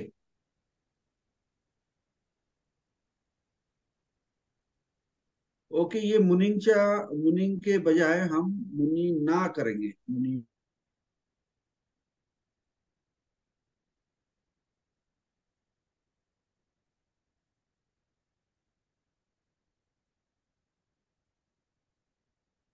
क्या है। तो यहाँ पे सुधा मोहिले मैडम ने हाथ किया था ना, सुधा मोहिले मैडम है। अभी जिसने इसके पहले जो बोला है वो अभी प्लीज हैंड रेस मत कीजिए, दूसरों को भी चांस मिलना चाहिए। तो सुधा मोहिले मैडम, हाँ बोलिए। वैशाली मैडम, सुधा मोहिले मैडम, दोनों में कौन हाँ हाँ बोलिए। हाँ सर, सर जय भीम, नमो बुद्धाय सर. हाँ, अ, बोला बोला। अगदी मी ह्या वाक्याचा अर्थ सांगायच्या आधी मी थोडं बोलू शकते 2 मिनिटं. हाँ हा बोला ना विद्यार्थी बोलिए। ना सर, मला 2005 ची आठवण आली. आम्हाला संघवी मॅडम शिकवत होत्या. मी हा विद्यार्थ्यांना सांगू इच्छिते की आज हे विद्यार्थी जे काही 40च्या वरती असतील किंवा 40च्या खाली असतील, आम्ही 2004 मध्ये आम्ही सुद्धा 42च्या मधले लोक होतो आणि सगळे विद्यार्थी होतो. आज तुम्ही एवढ्या पेशन्सनी आणि एवढ्या चांगल्या पद्धतीने शिकवत आहात, तरी हा विद्यार्थ्यांच्या लक्षात जात नाहीये. म्हणून मला थोडं बोलावं असं वाटते. आम्हाला ज्यावेळेस संघवी मॅडम शिकवत होत्या त्या आमच्यापेक्षा म्हणजे 20 वर्षांनी मोठ्या होत्या आणि त्यावेळेस त्या शिकवत असताना त्या आम्हाला वैतागून जायच्या सर, आणि मग वर्ग सोडून चालल्या जायच्या. पण आज तुमच्या पेशन्स ह्या विद्यार्थ्यांचे खूप चांगलं, आपण नशिबाला वगैरे मानत नाही, भाग्याला मानत नाही, बुद्धिस्ट असल्या कारणाने आणि धम्म आपण पालन करण्या कारणाने. पण मला 18 वर्षाच्या आधीच्या संघवी मॅडम सोबत मी म्हणजे आज सरांशी जर कम्पेअर केलं तर सर आजच्या तारखेला मॅडम पेक्षा म्हणजे कधी कुठल्या टीचर सोबत कम्पेअर करू नये, पण मी आज करू इच्छेल. कारण की आज आपले भालशंकर सर संघवी मॅडम पेक्षा 100 पटीने आज आपल्याला लाभलेले आहेत. तर त्यांचा लाभ आजच्या विद्यार्थ्यांनी अगदी चांगल्या पद्धतीने घ्यावा. सरांची एनर्जी जास्त खर्च होऊ नये आणि सर ज्या पद्धतीने वारंवार शब्द सांगतात तर ते व्यवस्थित लिहून घ्या आणि ते समजण्याचा प्रयत्न करा, अभ्यास करा, की जेणेकरून तुम्ही उद्याचे चांगले पाली विद्यार्थी होऊ शकाल. हेच मला म्हणजे सरांबद्दल सांगायचं होतं. मला खूप वेळापासून मी हँड रेज करते, पण मला हे नको होते. एनिवे काही हरकत नाही. मी जनरली मी हात वरती करत नाही, कारण की सर ज्या पद्धतीने सांगतात ना, तर तुम्ही खूप खूप नशीबवान आहात की आज तुम्हाला सरांसारखे टीचर तुम्हाला लाभलेले आहेत. तर विद्यार्थी मित्रांनो, मला तुम्हाला हेच म्हणावं लागेल की सरांचा पुरेपूर फायदा घ्या आणि जास्तीत जास्त ज्ञानाचा लाभ घ्या आणि सरांची जास्तीत एनर्जी वेस्ट करू नका प्लीज. की सरा म्हणजे खरं म्हटलं सरांना राग नसेल येत, पण तरी सुद्धा मनुष्याला तुम्ही एवढं चांगलं शिकवल्यानंतर जर प्रश्न तुम्ही रेज करता तर नॅचरली मी सुद्धा एक टीचर ह्या नात्याने मी समजू शकते की काय त्यावेळेची अवस्था असू शकते. तर प्लीज सगळं मित्रांनो, सर जर तुम्हाला बोलतही असतील, तुम्हाला सांगत असतील तर वाईट वाटून नका घेऊ. कारण की सर जर पालीमध्ये तुम्हाला एक म्हणजे तरबेज आणि अगदी तल्लख बनवू इच्छितात आणि त्यांची जिद्द बघा, तर त्यांच्या जिद्दीसारखंच आपण सुद्धा विद्यार्थी म्हणून आपण तसं बनलं पाहिजे आपल्या गुरूंसारखं. ती भावना ठेवून तुम्ही याच्याकडे खूप चांगलं लक्ष द्या. आता जो सर मला सॉरी मी 5 मिनिटं तुमचे एक्स्ट्रा घेतले, पण तरी म्हणजे यांच्या सगळ्यांना विद्यार्थ्यांना मला सांगावं असं वाटत होतं म्हणून मी बोलले सर. थँक्यू. आणि तुम्ही आजचा जो प्रश्न मला जे नरो मुनीना उच्चू देती यातला मी म्हणजे सांगू इच्छिते. नरो म्हणजे कर्ता आहे, आणि म्हणजे नर म्हणजे आपण मनुष्य म्हणू शकू याला. मनुष्य मुनीला ऊस देतात असं म्हणू ना सर, की प्रत्येक शब्दाचं सांगू? हो, प्रत्येक शब्दाचं सांगा आणि नंतर मग ट्रान्सलेशन करा. आता तुम्ही जे ट्रान्सलेशन केलं ना, हे पण थोडं चुकलं आहे. Okay okay. हा, नरो म्हणजे मनुष्य. मुनींना जे तृतीय विभक्ती आहे, हा, आणि तृतीय विभक्ती असल्यामुळे मुनी द्वारा होईल ते. म्हणजे मी चुकताना म्हणजे चुकीचं लिहिलं, पण मुनींना म्हणजे मुनीच्या द्वारे. आणि उच्चू म्हणजे आलेलं आहे. हे जे चतुर्थ विभक्तीमध्ये अनेक वचन, बहुवचन आहे सर. उच्चुंग आलं ना, अनुस्वार आहे ना त्याच्यावरती, छू वरती. हा, ते चतुर्थी मधलं अनेक वचन झालं ना. No no no no no, कसं होईल? चतुर्थीमध्ये म्हणजे अनुस्वार कुठे आहे? म्हणजे एकच ऊस आहे ना, एकच गणना. हो, पण विभक्ती कोणची? विभक्ती नाहीये, विभक्ती नाहीये सर याच्यामध्ये. तर मनुष्य मुनीद्वारा ऊस देतात. देतात नाही येणार ना, हे एक वचनामध्ये आहे. आपल्याला मुनीला म्हटलं तर ते देतो म्हटलं तर बरोबर वाटेल का सर? नाही की मुनीला हा तसं ट्रान्सलेशन नाहीच आहे. हे ट्रान्सलेशन तुम्ही म्हणता ना तसं नाहीच आहे. आणि उच्चुंग हा जो शब्द जो आहे हा द्वितीय विभक्तीमध्ये आहे, हा चतुर्थी विभक्तीमध्ये नाहीये. अच्छा, हा द्वितीय मध्ये आहे, बरोबर. द्वितीय मधला एक वचन आहे ना सर, की प्रथमा विभक्ती आहे. उच्चू हा मेन करताच आहे, म्हणजे मेन प्रथमा विभक्ती मधला शब्द आहे ना sir? No no no no no, नाही. मग काय येईल त्याच्यामध्ये? उच्चूचा म्हणजे गणना. ओके, थांबा, तुम्ही थांबा, तुमचं खूप हे होतंय, जमलिंग होतंय. तुम्ही कोणाला पण काही पण बनवताय गडबडीमध्ये. तर ती तुम्ही जरा शांत व्हा. ठीक आहे. दुसरं, मी सांगतोय काय काय तुम्ही मिस्टेक केल्या ते सांगतो. दुसरं कोण सांगू शकतं? वैशाली मॅडम, हा बोला. वैशाली मॅडम, हा. Vaishali ma'am unmute your mic. Sir, हा, आवाज येत आहे? हो, येते, बोला. नरो हा एक प्रथमा एकवचन आहे. मुलींना हा पण द्वितीयामध्येच आहे. उच्चू हा पण द्वितीय आहे. देती हा क्रिया. मुनीना हे द्वितीयामध्ये आहे. कारण मुली को या फिर षष्ठी, द्वितीय मुनि को, मनुष्य मुनि को गन्ना देता है.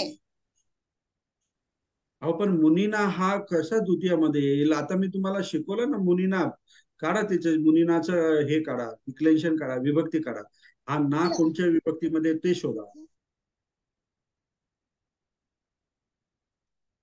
द्वितीय विभक्तीमध्ये आहे का ना? नेक्स्ट कोण सांगते? नंदा जाधव मॅडम. मुनि को, मनुष्य मुनि को गन्ना देता है. तुम्ही म्हणजे ट्रान्सलेशन करायची इतकी घाई करताय की तुम्हाला मी प्रत्येक शब्दाचे 6 स्टेप्स सांगितले आहेत. त्या 6 स्टेप्स करायच्या, तुम्ही केला नाही. आणि प्रत्येक मूळ शब्द काय आहे आणि त्याचा प्रत्यय काय आहे आणि तो प्रत्यय कोणत्या विभक्तीमध्ये आहे आणि त्या विभक्तीचा अर्थ काय होतो याचा कुठलाही अभ्यास न करता तुम्ही ट्रान्सलेशन करताय. वैशाली मॅडम, हा बोला.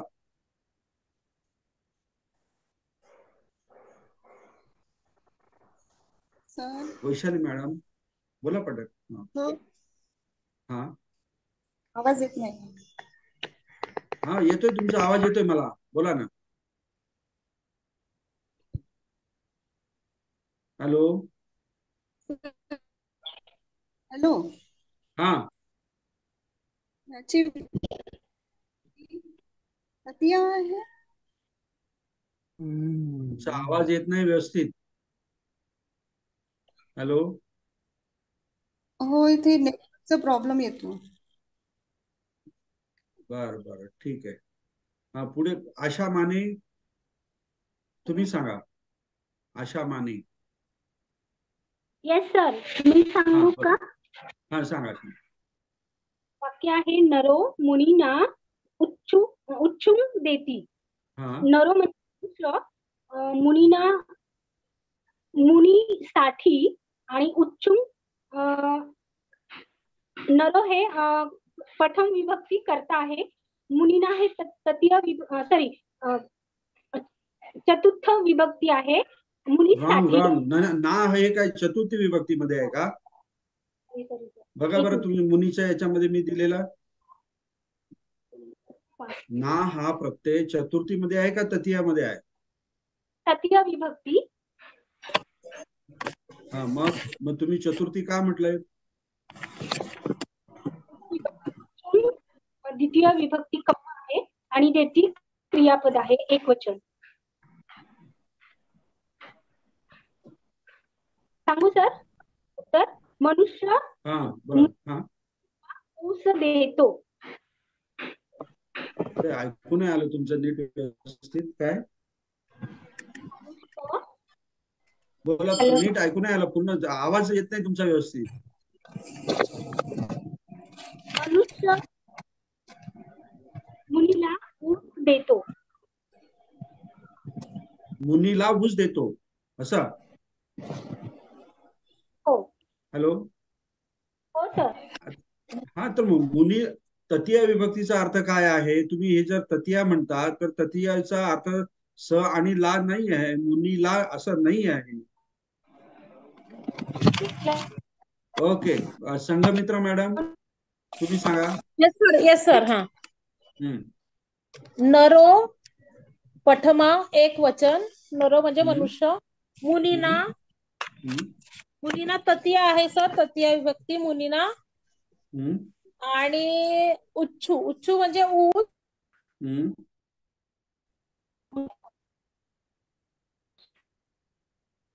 नरो. सर माझा आवाज येतो? तुमचा आवाज ब्रेक होतोय थोडा. हा, बोला बोला. हा, नरो पठमामध्ये एक वचन. मुनीना, मुनीना तृतीय विभक्ती. त्याच्यानंतर उच्चू ऊस देती. मनुष्य मुनी करिता ऊस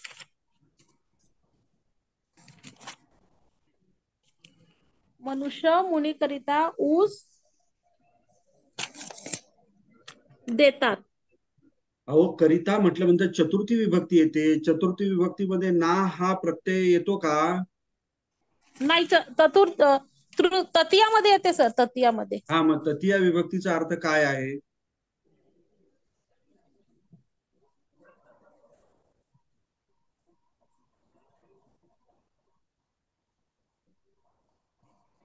तृतीय विभक्तीचा काय अर्थ आहे?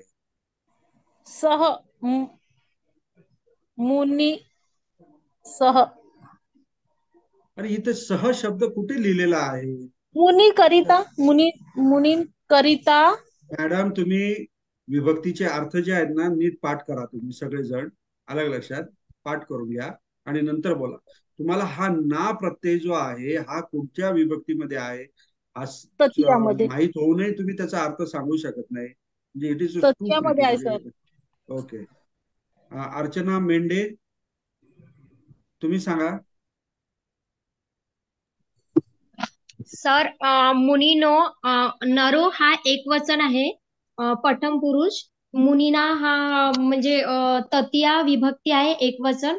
उच्चू हे द्वितीय विभक्ती आहे आणि देती हा क्रियापद आहे. तर याचा अर्थ होईल सर, मनुष्य मुनींद्वारे ऊस देतो. Very good. किती सिंपल आहे. सगळे जण या चतुर्थी विभक्ती म्हणतात, तर कोणी तृतीय विभक्ती म्हणतो आणि ते भाषांतर करताना करिता म्हणतो. किती शेमलेस आहे, म्हणजे शेमफुल आहे या सगळ्या गोष्टी. तुम्हाला ना प्रत्यय, मी मुनीचे शब्द तुम्हाला प्रत्यय शिकवले, त्यामध्ये मुनी वगैरे, मुनीना, मुनिस्स वगैरे हे सगळं मी ती शिकवले.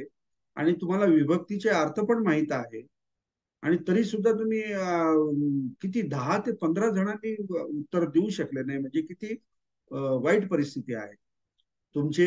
याचे जे शब्द आहेत, विभक्तीचे अर्थ माहित नाही तुम्हाला, इथे ना प्रत्यय आलेला आहे तरी सुद्धा तुम्ही चतुर्थी का म्हणता? ना हा तर तृतीय विभक्तीमध्ये आहे, आणि तृतीय विभक्तीचा अर्थ होतो च्याद्वारे, च्या मार्फत. मग तोच तर अर्थ तुम्हाला मुनीला लावायचा आहे, म्हणजेच काय, मुनीच्या द्वारे, मुनीच्या मार्फत. हा किती सिंपल आहे ना, हॉरिबल आहे काय? दुसरं वाक्य मी देतो, बालको, बालको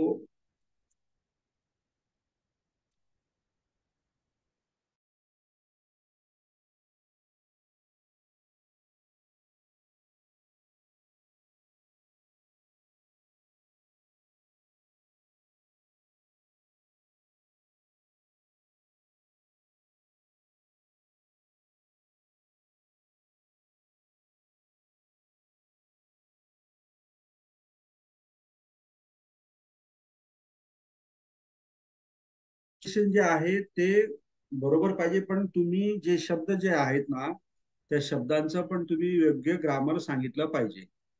ओके. हा कोण सांगता आता? बालको रवी चक्षुना पश्यति.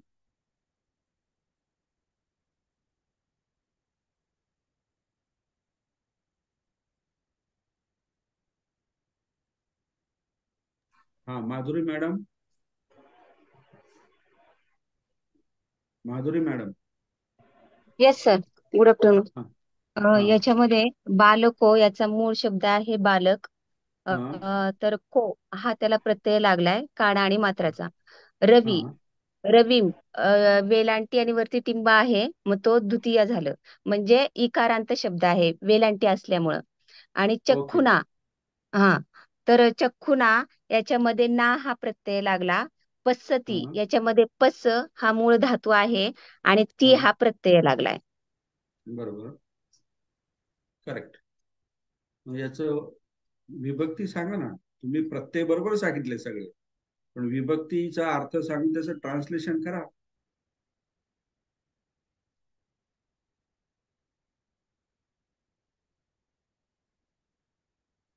हॅलो. हा येस सर. हम्म. हो सर, एक मिनिट.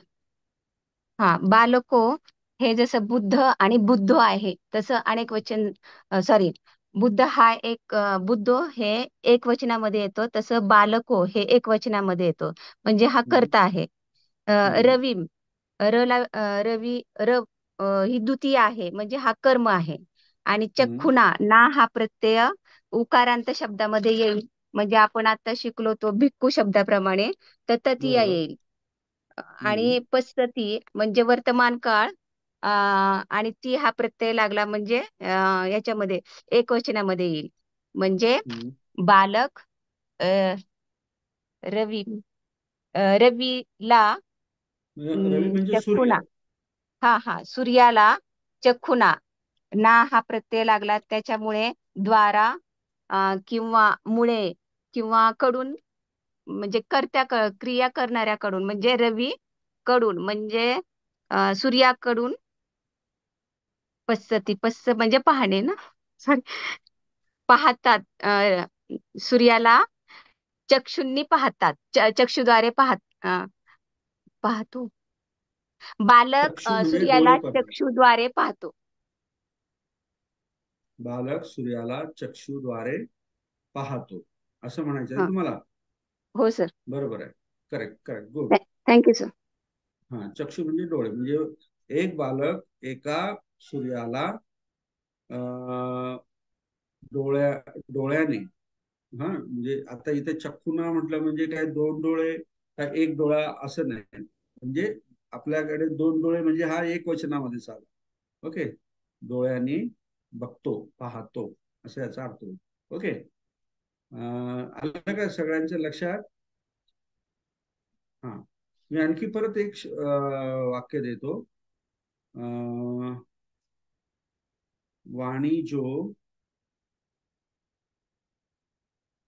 वाणिजो सेतुस्मा, वाणिजो सेतुस्मा पाणी, वाणिजो सेतुस्मा पाणी क्षिपति, क्षिप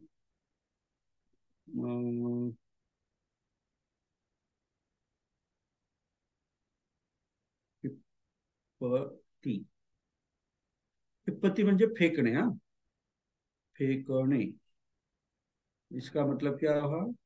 क्षिपति मतलब पानी मतलब प्राणी, और सेतु का मतलब पुल, ब्रिज।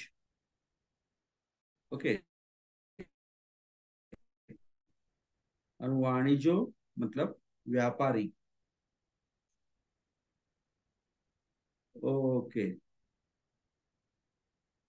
नवीन कोण आहे आता? कोणाचे आहात नवीन? ओके, हा, नवीन पैकी कोणी नाही वाटतं इच्छुक? नरवाडे साहेब इच्छुक आहे जुने? हा, बोला नरवाडे साहेब. वाणिजो सेतुस्मा पाणी क्षिपति. आवाज येतो का सर?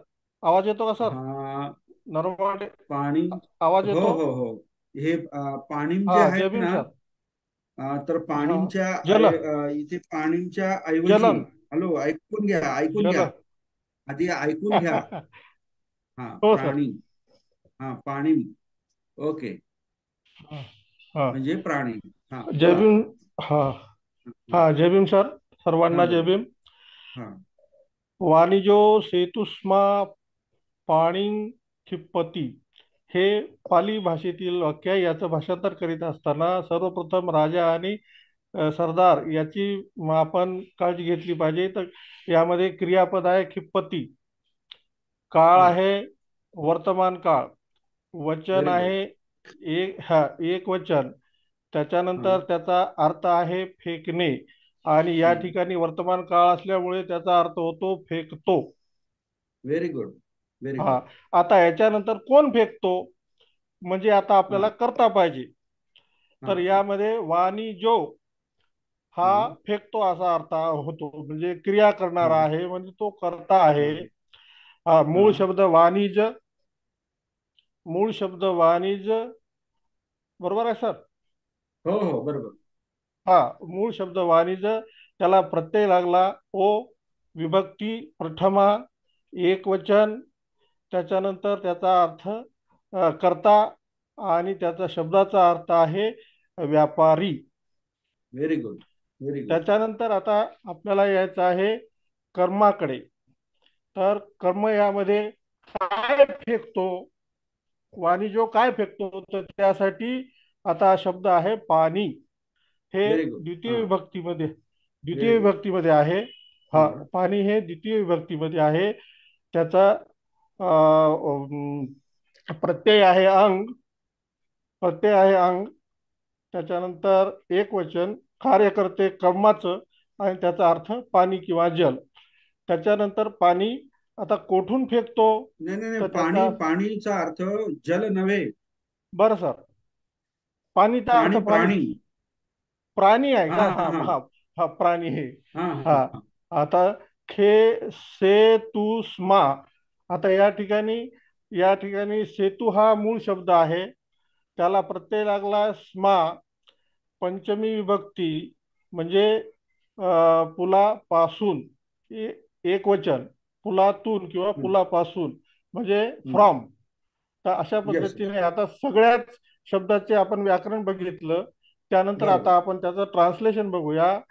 हा, व्यापारी, हा, हा, पुलातून किंवा पुलापासून, हा. हा, प्राणी फेकतो.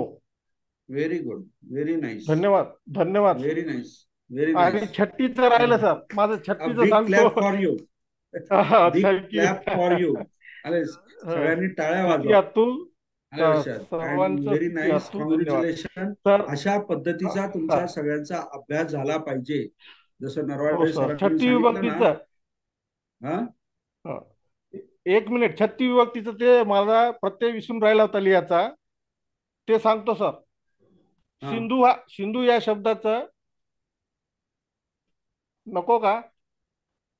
नाही, आता ते तुम्ही करून घ्या. बरोबर ठीक आहे. ओके. ते करून ठीक घ्या. आहे, धन्यवाद. आलं आता मला हे आता. छान आला, काही प्रॉब्लेम नाही. तर तुम्ही धन्यवाद हे बाकीचे विद्यार्थ्यांना मला सांगायचं आहे की थोडा त्रास होईल, परंतु अशा पद्धतीचे जे वाक्य जे आहेत, हे वाक्याचा मी जसं 6 स्टेप्सनी तुम्हाला ट्रान्सलेशन करण्यासाठी सांगितलं आहे, तसा तुम्ही प्रयत्न करा. मूळ शब्द कोणचा प्रत्यय आहे, कोणत्या विभक्तीमध्ये आहेत, असं लिहून मग त्याच्या खाली त्याचं ट्रान्सलेशन करा, तरच तुम्हाला हे शक्य होईल. नाहीतर तुम्ही सगळं मिक्स करणार, भेसळ करणार आणि चुकीचं होणार. आणि चुकीचं झालं तर मी रागवणार, आणि मी रागवलं तर मग तुम्ही फ्रस्ट्रेट होणार. सर रागवतात, सर रागवतात. असं होऊ नये म्हणून तुम्ही स्वतः जे आकारांत शब्द जे आहेत, आकारांत शब्दाचे विभक्ती, इकारांत शब्दाची विभक्ती आणि उकारांत शब्दाची विभक्ती, म्हणजे बुद्ध, मुनी आणि भिक्खू यांचा नीट घरी अभ्यास करा, प्रत्यय पाठ करा. आणि हे जे मी वाक्य जे दिलेले आहेत, ते वाक्य परत तुम्ही घरी ते विभक्तीनुसार अर्थ लावून सोडवण्याचा प्रयत्न करा. सगळ्या स्टुडंट्सला माझी रिक्वेस्ट आहे. ओके, आता इथे आपण थांबू.